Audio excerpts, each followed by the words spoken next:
머리를 자르고서 첫 영상인데요. 갑자기 너무 싹둑 잘라가지고 좀 분위기나 이런 게 좀 많이 달라졌을 거라 생각이 듭니다.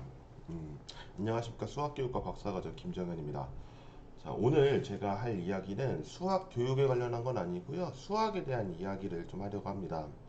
어제 이제 한 분이랑 얘기를 하다가 이 이야기를 하면 좀 재밌겠다 싶어서 오늘은 말로써 설명을 한번 해보려고 합니다.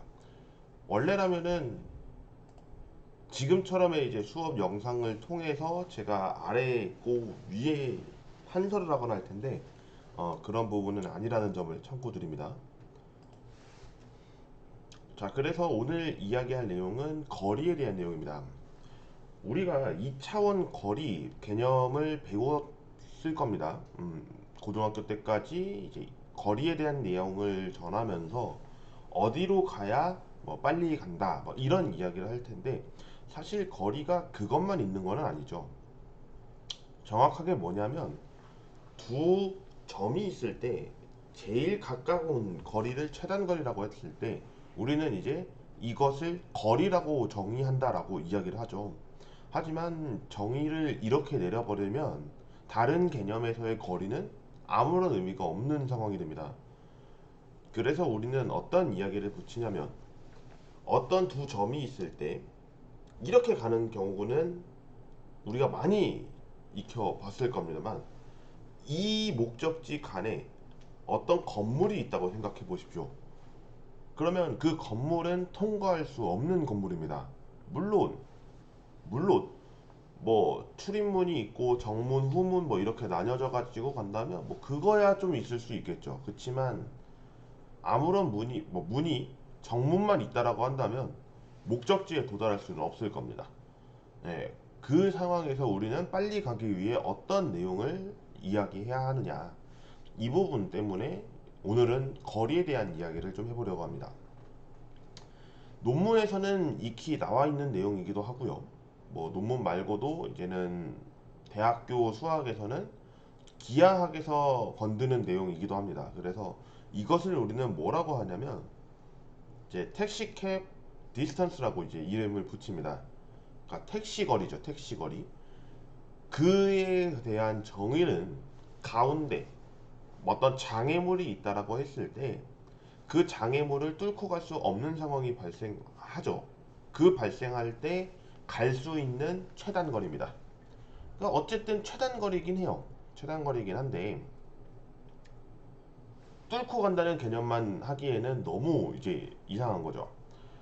그래서 우리는 이야기할 때 대전에서 서울이라고 했을 때 몇 킬로미터인지는 정확하게는 알지 못하지만 그 킬로미터의 수가 정말 직진거리라면 더 빨랐을 겁니다. 네, 더 빨랐을 거고요. 고속도로라는 개념이 있기 때문에 그 거리를 계산했지 않았을까 생각합니다. 왜냐면 경부고속도로로 한정했을 때 직진만 있는 건 아니죠. 물론 뭐 직진이라고 생각하시는 분들도 계시겠습니다만 커브길이 있고 오르막이 있고 내리막이 있습니다. 그 거리 그리고 지금 또 한창 공사 중이죠. 공사 중이라고 한다면 이제 어디 부분이 될 것 같냐면 기흥 전인가요? 오산인가? 오산 기흥 쪽이었던 걸로 기억합니다. 거기가 지금 이제 지하화도로를 만든다고 해서 현재 또 공사 중이죠. 그렇게 해서 지금 돌아가는 길이 또 있습니다. 또 있다면 뭐 지금은 아니지만 예전에 대전에서 서울 올라갈 적에나 뭐 서울에서 대전 내려갈 적에나 남이분기점 쪽이 있습니다. 남이분기점이 사실은 원래 이렇게 오르락 내리락 하죠.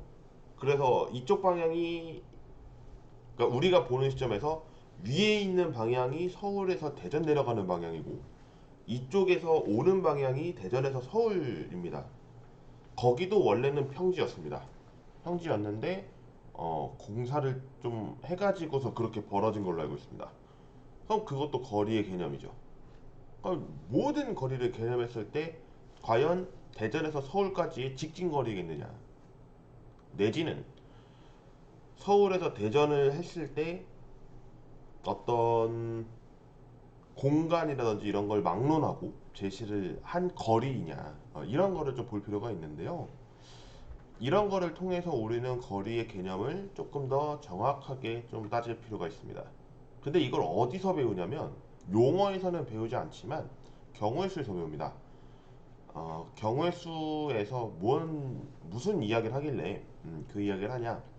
우리가 목적지 도달했을 때 최단 거리의 경우의 수를 구하라고 하죠. 그렇지만 장애물이 하나 있어가지고 그 길을 못 건너갈 때 그거는 어떻게 경우의 수를 따지겠느냐? 그래서 합의 법칙이라는 걸 따지죠. 합의 법칙, 고배 법칙이라는 걸 따져서 이제 계산을 하게 되는 경우가 있습니다. 뭐 그런 경우들. 그래서 거리라는 개념에 대해서 여러분께서 물론 아시는 루트 a2-a1 제곱 더하기 b2-b1의 제곱, 이 부분이 이제 최단거리라고 한다면 이제는 이 거리 말고도 다른 거리를 구하는 방법을 아셔야 할 필요가 있습니다. 그러니까 우리는 피타고라스의 정리라고 하는 것도 a제곱 더하기 b제곱은 c제곱이다 라고 이야기를 하지만 c제곱 쪽에 있는 그 c 대각선으로 갈 수 있는 상황이 반드시 일어나지는 않습니다. 그런 걸 수학에서 이제 다뤄야 하는데 그러지는 현재 않은 실정이죠. 그래서 이런 부분을 여러분께서 잘 한번 생각해 보시고, 또 거리에 대해서 이거 말고도 또 다른 정의가 있겠구나 하는 내용이 있으면 언제든지 댓글로 한번 부탁드리겠습니다. 자, 그럼 오늘 좀 짧은 영상이었는데요. 여기까지 촬영을 하고 오늘 업무를 좀 보도록 하겠습니다. 제 업무가 오늘은 좀 많아가지고 오늘 일찍이 좀 켰는데요. 시간은 9시, 죄송합니다. 9월 13일 오전 6시 58분을 지나고 있습니다. 그러니까 지금 촬영 일자는 한 2, 3분 된 것 같아요. 오늘은 되게 일찍 켰는데 그만큼 출근도 되게 빨리 했습니다. 공부하려고 좀 켰고 오늘은 여기까지 영상을 찍도록 하죠. 자, 그럼 오늘 여기까지 하고 다음 시간에 뵙겠습니다. 고맙습니다.